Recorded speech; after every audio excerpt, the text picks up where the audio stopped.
Alright, what I do when I begin is I fill up my pressure cooker with water and bring it to a boil.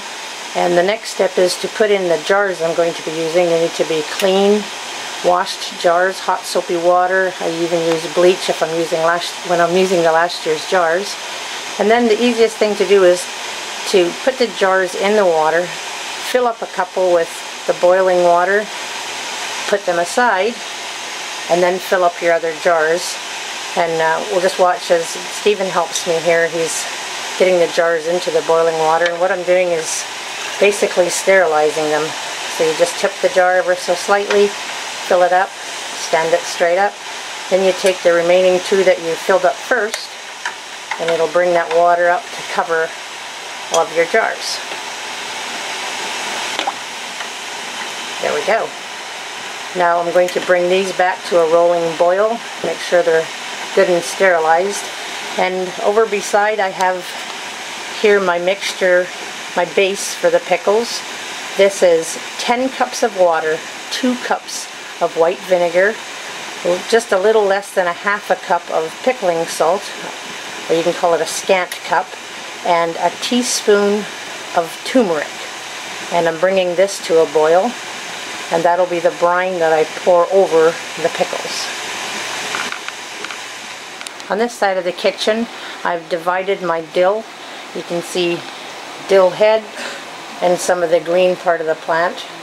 I've divided into my 7 bundles so it's easy to grab when I begin filling the jar.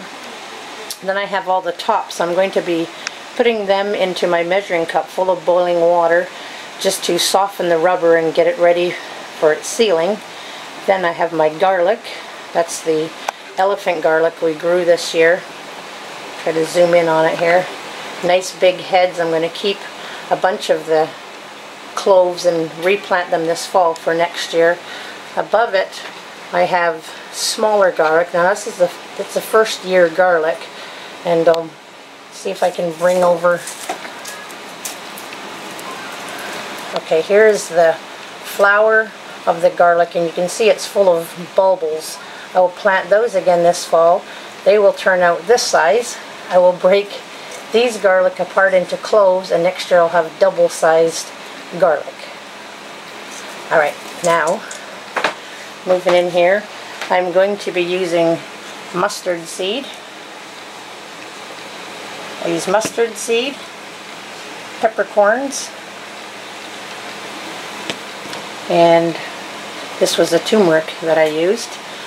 I'll be chopping up the garlic so I have enough to put in the bottom of each jar as well as some for the top of each jar. I wish I could allow you to smell these Elementir garlic cloves. I just take a slice into it and chop it up. You can see the juices there. They're a pretty potent garlic. Actually, it's sort of ironic because elephant ear garlic really is in the leek family. But this is what I planted, so this is what I'm using. It's strong, smells delicious. The brine has come to a boil, and moving over here you can see I've got a good boil happening on the jars, so they'll be good and sterilized. So now it's time to focus on the cucumbers. A lot of people have commented that their cucumbers end up mushy. Well, we end up every year having nice crisp pickles, and all I can share is the way we do it. You wash the cucumbers and have them soaking for several hours before you begin pickling in ice cold water. I also add ice cubes to bring the water to a super cold temperature, which makes all the cucumbers extremely crispy. They will just snap if you try to bend them in your fingers. So that's how I begin them. I take them ice cold out of the sink, put them on a towel, and then I begin to pack them into the sterilized hot jars. Now I place one of these thick pads, you can use them to put dishes on the counter, and that's what I put the jars on as we take them out of the boiling water. So Dude's over there, he's draining out the jars and he's bringing them for me so I can begin packing them.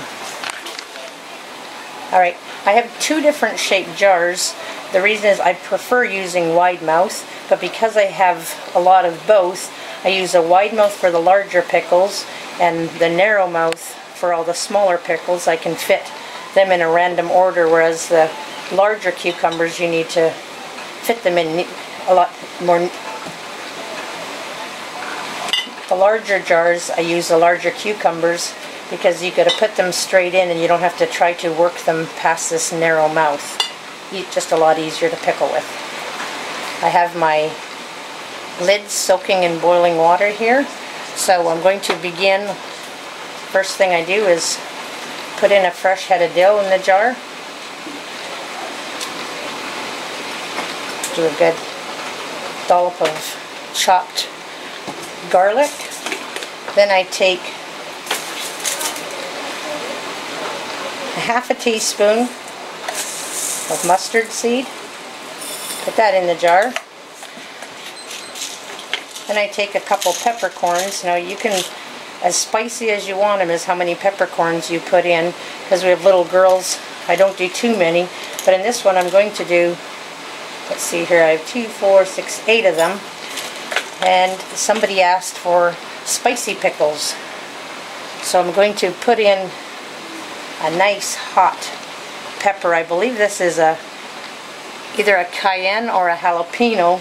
It's hard to tell when they're in this stage, but somebody had given us some peppers last year they grew, and they were so incredibly hot that I saved the seeds so I could plant them myself this year.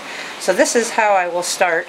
And then I'm going to put small pickles. This is one of those narrow jars, so this one's going to get the small cucumbers in it. Now it's time to fill the jar. I'm just taking all the little ones here. These are nice for snacking on. We pick them when they're small as well as when they're larger.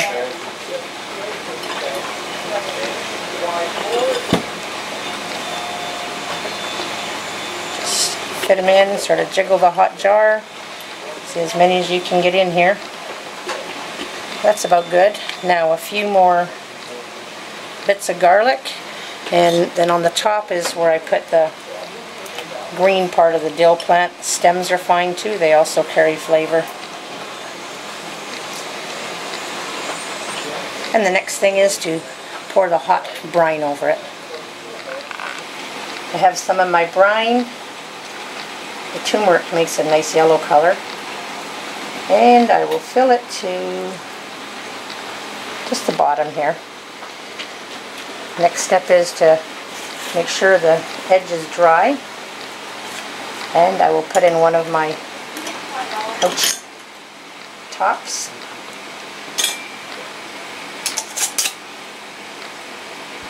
And that's the first jar. I'll continue and fill up all the large jars, and I'll show you the difference between how easy it is to do them when they're small and trying to fit them in with larger cucumbers.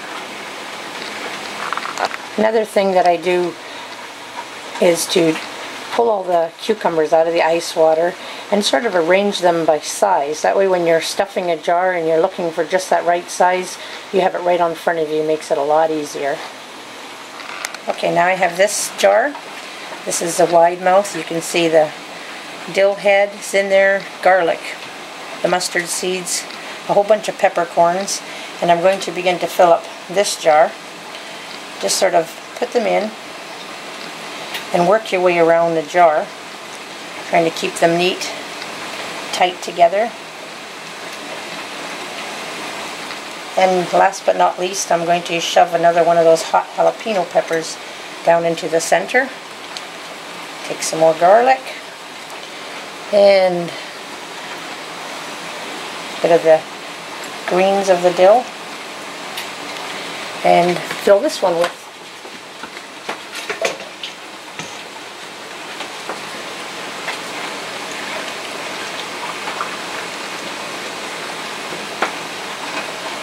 As you can see here, they're all sitting nicely against each other. This way, if you sort them, you can sort of utilize your space.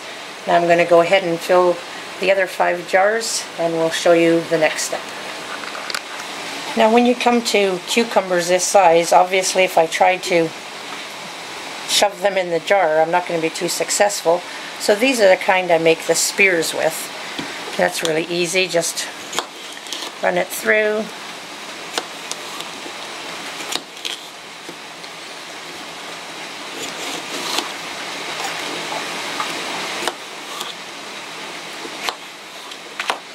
Got the dill and seeds in the bottom.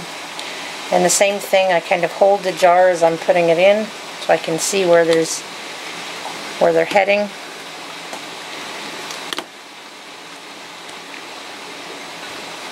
Make a few more.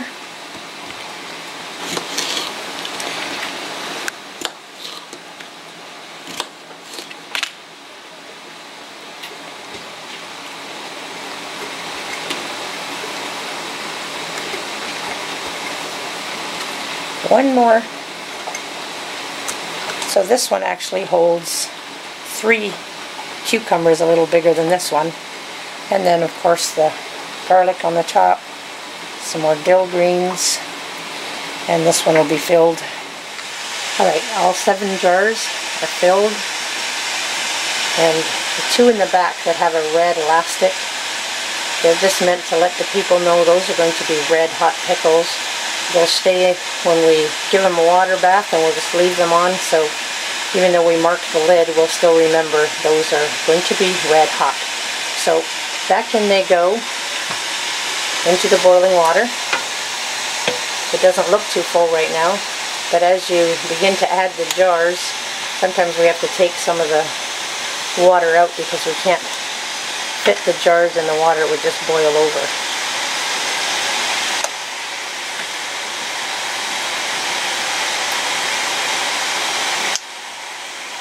This is what they call a 7-quart canner, so we can fit 7 at a time. And I don't know if we're going to make it. I think Boo's going to take a bit of water out here.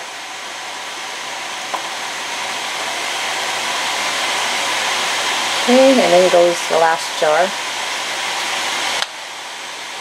Now you can see it stopped boiling, so what I'm going to do is bring it to the boil. As soon as it begins to boil, the timer goes on 10 minutes, no more than 10 minutes. And as soon as the timer goes off, we immediately remove them from the boiling water and put them on the counter. It won't take long at all for this to get back to a full rolling boil. While I'm waiting for the water to come back to a boil, I wanted to show you, for those who want to make bread and butter pickles, I do slices about this thick. So you go ahead and you slice your entire cucumber up. It'll hold a lot more slices when you pack these into a jar. And it's the same process. You bring your sweet and sour brine to a boil, pack your jars filled with these slices, and I also give them a 10-minute bath. That way I can store them in my pantry. So it's very simple. Just use your favorite recipe, slice your cucumbers, use them in your jars after you've processed your jars. So you would wash your jars, sterilize your jars, and you don't have to add any dill. You just pack them full of these slices, pour your boiling brine over top of them, and put them in the canner as well for 10 minutes. That way you can store them in your pantry. The water's come back to a boil. So now all that's left to do is to set the timer 10 minutes. When the timer goes off, they immediately get removed from the hot water to cool overnight on the counter. Alright, we're on our last few seconds here. You can see them. I never put the lid on it, by the way, when it's boiling, or it would boil all over the place. Some things you just learn the hard way. Alright, the timer's off. So we're going to be removing them from the hot water.